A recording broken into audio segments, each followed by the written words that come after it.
ഈ നമസ്കാരം. Doctor Suresh K ഗുപ്തനാണ്.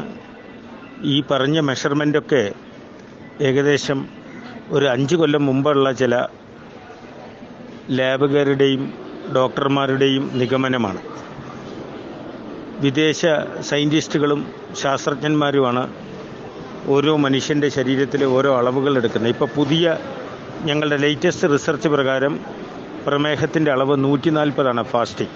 200 മുകളിലുണ്ടെങ്കിൽ മാത്രമേ ഭക്ഷണശേഷം ഞങ്ങൾ പ്രമേഹ രോഗിയായിട്ട് സംശയിക്കുന്നുള്ളൂ. സംശയം മാത്രമാണ്. അതുപോലെ HbA1c ഞങ്ങളുടെ ലേറ്റസ്റ്റ് റിസർച്ച് പ്രകാരം 6 7 മാറി ഇപ്പോൾ 8.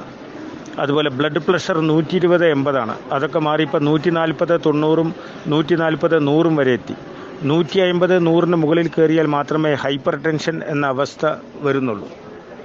അതുപോലെ സോഡിയത്തിനും പൊട്ടാസ്യത്തിനും പ്രോട്ടീനും കൊഴുപ്പിനുമൊക്കെ പുതിയ റേഞ്ചുകൾ വ്യത്യസ്തമാണ്. ഇത് മരുന്ന് കമ്പനിക്കാരുമായി ചേർന്ന് പണ്ട് 110 ആകുമ്പോഴേക്ക് തന്നെ മരുന്നുകൾ കൊടുത്തിരുന്നു പ്രമേഹത്തിന്. ആ കാലമൊക്കെ പോയി. വളരെ സിമ്പിളായിട്ട് നിങ്ങളോടൊരു കാര്യം പറയട്ടെ.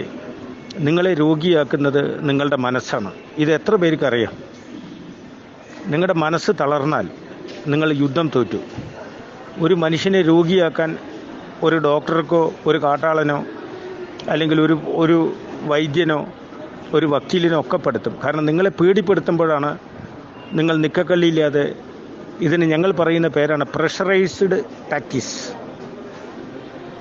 ഇതിന് വേറൊരു വേർഡ് കൂടിയുണ്ട് മനഃശാസ്ത്രത്തിൽ, സൈക്കോളജിക്കൽ വാർ.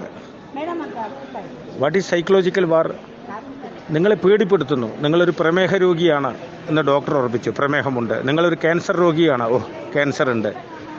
അപ്പോൾ നിങ്ങൾ മനക്കരുത്തുള്ള, മനോധൈര്യമുള്ള, മാനസികാരോഗ്യമുള്ള വ്യക്തിയായാൽ ഒരു ചുക്കുമില്ല എനിക്കിത് വിഷയമേ അല്ല എന്ന് കരുതിയാൽ എല്ലാം നിങ്ങളുടെ മനോനിലയും മനക്കരുത്തുമായി ബന്ധപ്പെട്ട് കിടക്കുന്നു.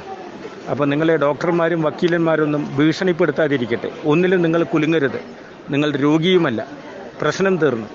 ഇതിന് സൈക്കോസൊമാറ്റിക് എന്നാണ് ഞങ്ങൾ ആധുനിക രോഗങ്ങളെയൊക്കെ പറയുന്നത്. നിങ്ങളുടെ മനസ്സാണ് കാരണക്കാരൻ. അപ്പോൾ ഒരു ചുക്കുമില്ല എന്ന മനോഭാവത്തിൽ അങ്ങോട്ട് പോകട്ടെ ഓരോ മനുഷ്യനും. Guts is important. There is no substitute for guts. ആത്മധൈര്യത്തിനും മനോബലത്തിനും പകരം വയ്ക്കാൻ ലോകത്തൊന്നുമില്ല. Doctor Suresh K Guptan. എല്ലാവരും മനക്കരുത്തുള്ളവരായി, മനോബലമുള്ളവരായി മാറുക. നിങ്ങൾ യുദ്ധത്തിൽ ജയിച്ചു കഴിഞ്ഞു. Thank U.